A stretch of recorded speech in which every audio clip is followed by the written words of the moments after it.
What's up, folks? Welcome back to TacticalTortoise. My name is Trevi, and we're continuing to talk about the new balance update for Warhammer 40k 10th edition. As of yesterday, the game has been totally overhauled with tons of new points values, as well as rules updates to many factions and mechanics within 40k. What we're going to be doing today is breaking down the game by factions and talking about some of the most nerfed factions in this new update. In the future, we'll talk about some of the feel-good stories of this update and some of the armies that were most improved, but today we're going to be focusing on those ones that probably are less happy with these changes. So let's go ahead and dive in and talk about our first faction, Deathwatch. These guys had a pretty solid win record, previously being the most effective Space Marine sub-faction. However, they did not escape the notice of the Balance Pass. A lot of the power of the sub-faction and their unique detachment, the Black Spear Task Force, were their special ammunition stratagems. These allowed infantry units to adapt their ranged weapons to a wide variety of situations, giving them assault, extra effectiveness against certain targets, or even extended range, and were usable on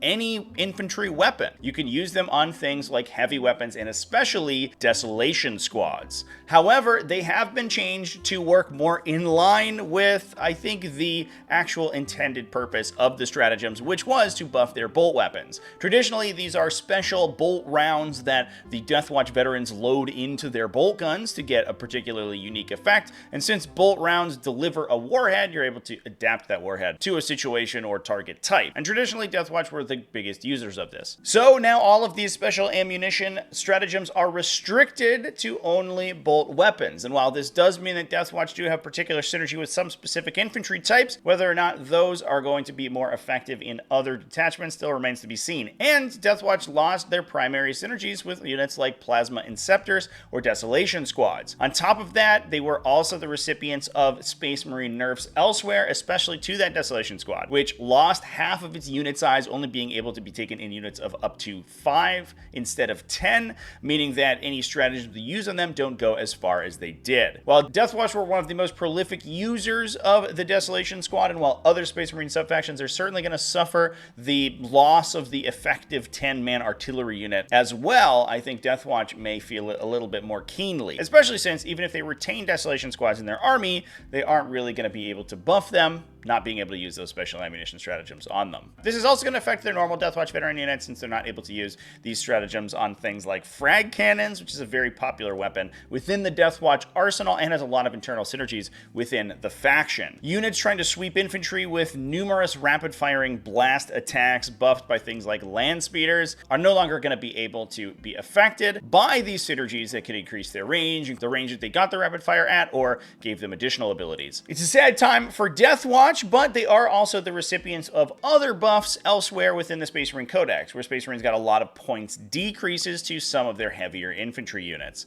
So it's not all bad on the Deathwatch side, which is why they are at the bottom of this list. Moving on, we also have Imperial Knights. These guys were the recipients of both core rules changes that dramatically impacted how Imperial Knights operate on the table, and also some specific faction-targeted nerfs that changed some of their stratagems and abilities. The headliner here is that the core mechanic of Imperial Knights, their ability for the larger Custodies class knights to order around their armigers by buffing them with the bondsman ability, and thereby getting a buff for both the knight itself and the armiger, no longer works that way. Instead, only the armiger gets the buff. To be fair, that's a little bit more of an intuitive rule, the fact that the knights just have buffs that they hand out to nearby smaller vehicles, but the issue is that a lot of these knights were designed around this mechanic. Now they don't get those, even if you are including both big knights and armigers, which means there's less of an incentive to take both unit types. The big knights won't have an outlet for their buffs if they don't have an armiger around. They also didn't get anything in return. They got no points cost reductions for these units, despite the fact that they lost a lot of efficiency,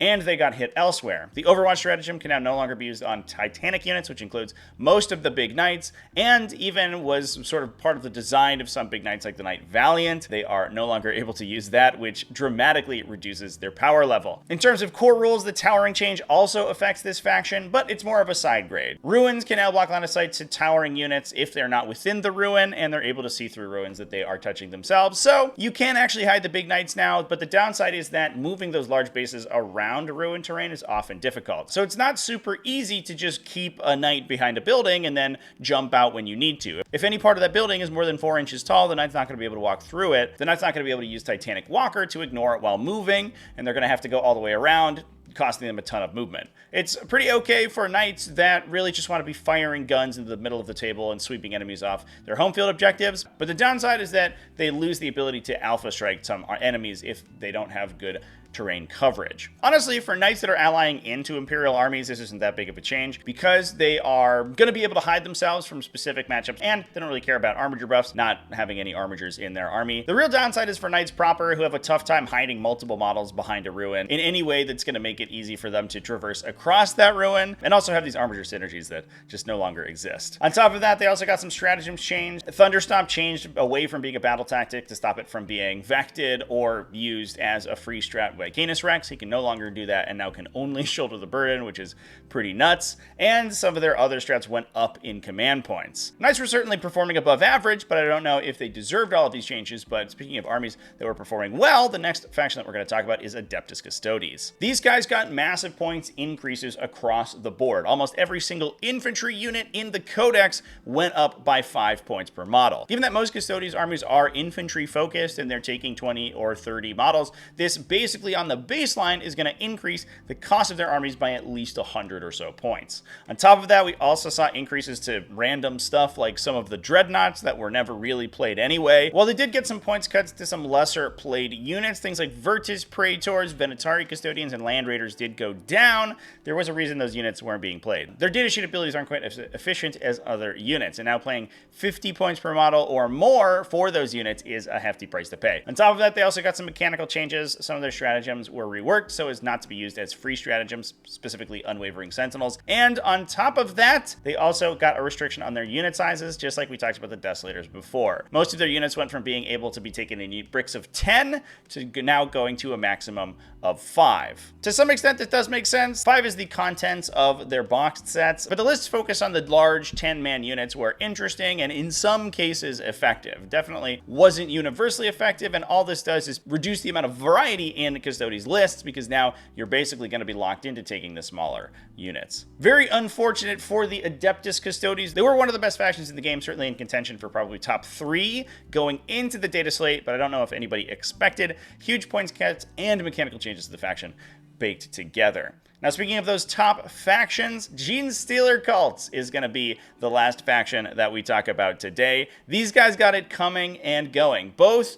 with mechanical changes to their abilities, plus getting hit by core rules changes, plus massive points increases across the board. The first problem for Genestealer Cults is the Nexos and its interaction with free stratagems. The Nexos is a cheap character, or at least was a cheap character before this update. It did get a points increase that allowed a unit to be targeted by a stratagem for free, even if another unit had already been targeted by that stratagem previously in the phase. These allow Genestealer Cult units to buff their units multiple times per phase, to make them impossible to shoot at multiple times, or potentially put multiple units either into Deep Strike or arrive from Deep Strike closer than normal to enemy units. This gave Genestealer Cults really their flexibility that they needed to be able to do that. Now, a lot of those stratagems are not keyed as battle tech, meaning that they're no longer able to be used alongside the Nexos ability. Currently, only Coordinated Trap and Perfect Ambush are the battle tactic stratagems within the Genestealer Cults index. Coordinated Trap, however, has an additional rider on it that because it targets multiple units, all of them have to include nexi within them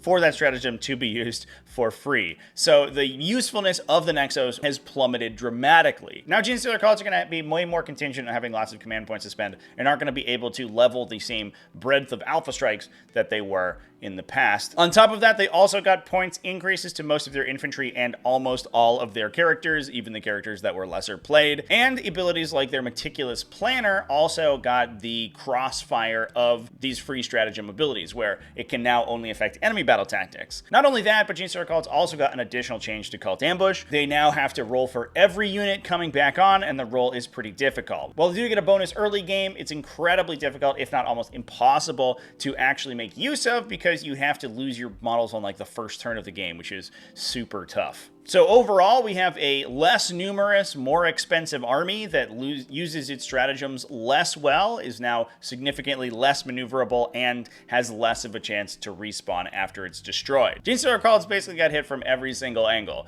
There wasn't really a part of the index or their game plan that wasn't negatively affected by this update. Now, interestingly, the faction that we're not talking about in this video right now is Eldari. They were going into this data slate with around a 70% win rate, one of the most dominant factions that the game has seen since probably 8th edition, if not earlier. And despite that, Eldar only took a single nerf to one of their stratagems, to be fair, their most powerful stratagem, as well as some targeted points increases. And while the points increases to some list archetypes were very hefty, and some specific units did go up a lot, I have a sneaking suspicion that we may see Eldar remain unseated at the top of the game. It will require a lot more work from Eldar players, however. The faction is no longer sort of the point-and-click adventure game that it was previously, with changes to devastating wounds, towering, indirect fire that Eldar use extremely commonly. The open question is whether or not Eldar is going to be as dominant as they were in the past, since the factions that could potentially beat them also got nerfed. But at the very least, their armies are going to be significantly smaller, so there is a pretty solid chance that other armies are able to come out of the woodwork and actually compete with them.